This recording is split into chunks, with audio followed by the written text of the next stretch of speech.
Je donne maintenant la parole à ceux de nos collègues, celles et ceux de nos collègues qui souhaitent intervenir. Pour 2 minutes désormais, la parole est à Christophe Prémat. Merci, Monsieur le Président. Chers collègues, Monsieur Borde, votre rapport démontre bien que malgré le bouleversement du marché de la musique au cours des 10 dernières années avec l'arrivée du numérique dans l'industrie discographique, les vecteurs traditionnels de diffusion de la musique que sont la radio et la télévision sont toujours les meilleurs moyens de promotion des artistes. Votre rapport insiste par exemple sur la nécessité pour le service public audiovisuel de diffuser un prime time musical hebdomadaire afin de valoriser la découverte de nouveaux talents auprès d'un très large public. La politique de l'État en matière musicale se rapporte à plusieurs objectifs, parmi lesquels la promotion de la francophonie, le soutien à l'éclosion de nouveaux talents et à la diversité culturelle, comme vous l'avez rappelé aujourd'hui.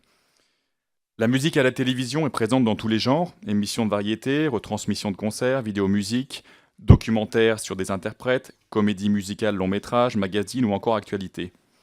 Pour certains de ces programmes, la musique obtient la qualification d'œuvre audiovisuelle patrimoniale qui est centrale dans le dispositif réglementaire de la télévision.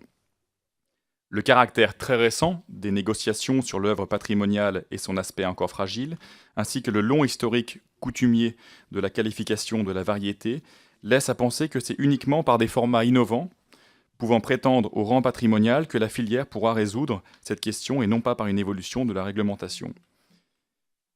À la lecture du rapport, je suis étonné de voir que la France ne s'investisse pas davantage dans certains grands événements médiatiques capables de faire rayonner notre chanson francophone et ses jeunes talents. Et je pense en l'occurrence au concours Eurovision, qui, comme nous l'avons vu le mois dernier à Copenhague, bénéficie toujours d'une popularité importante auprès des citoyens européens et qui permettrait de promouvoir la chanson française dans tous les pays d'Europe.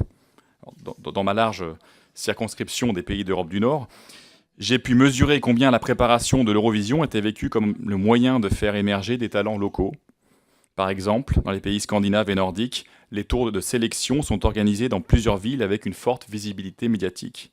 Ainsi, entre janvier et mars, les tours de qualification sont l'occasion d'établir un panorama des variétés culturelles. Les radios sont fortement associées puisqu'elles se doivent de diffuser les chansons des différents compétiteurs locaux.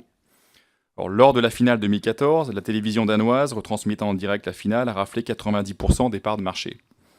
Dans de nombreux pays, Pays-Bas, Danemark, Suède, Finlande, les scores d'audience sont impressionnants. Au Royaume-Uni, environ 9 millions de personnes étaient devant leur écran pour suivre la finale.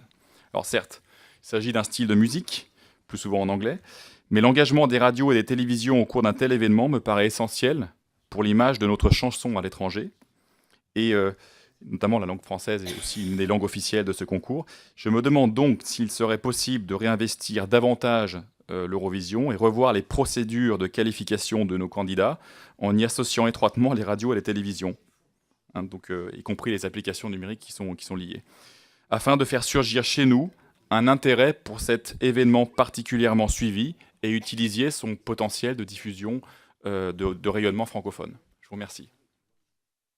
Merci Christophe Prémat.